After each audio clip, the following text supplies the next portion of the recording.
The delayed orders function is helpful if we are admitting a patient from the ED that is still in an ED bed or moving a patient's status from one floor or level of care to another.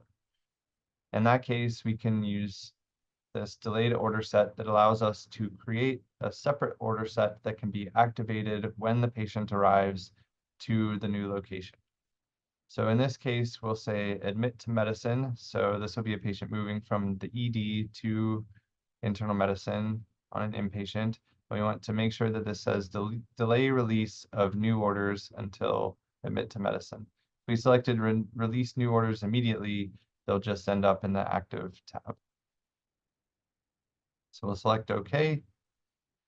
This will ask us to create a new admission order, an ADT order for our patient.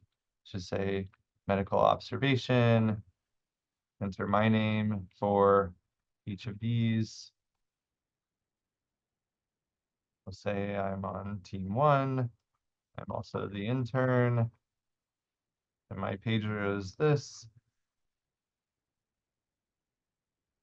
I have a heart, or the patient has a heart, and we're stable. So we'll accept this order. And then this pulls up the admission order set, which we will discuss separately. So we'll select done. And now we have an ADT order, which provides an order in the delayed order set. And we can sign this by right-clicking and selecting sign. And we'll sign, and that becomes active. Or not active, but it is a signed order.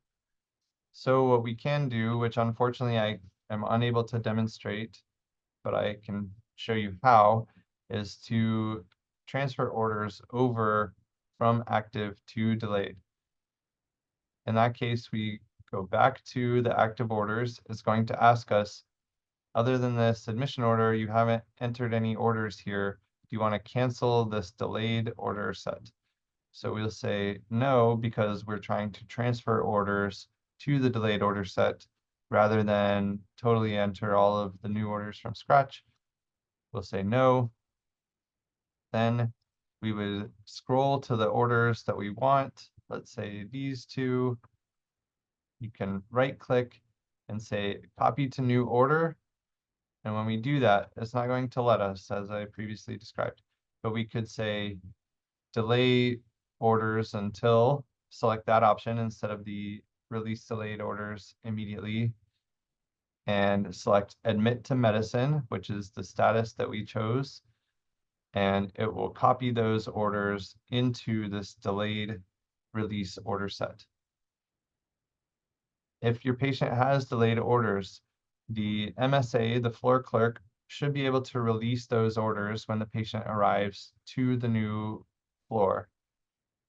If they don't, or they haven't been able to get to it, or for whatever reason, if you needed to release the orders yourself, you could select the delayed orders here and select action, release delayed orders, and that will activate all of your current orders.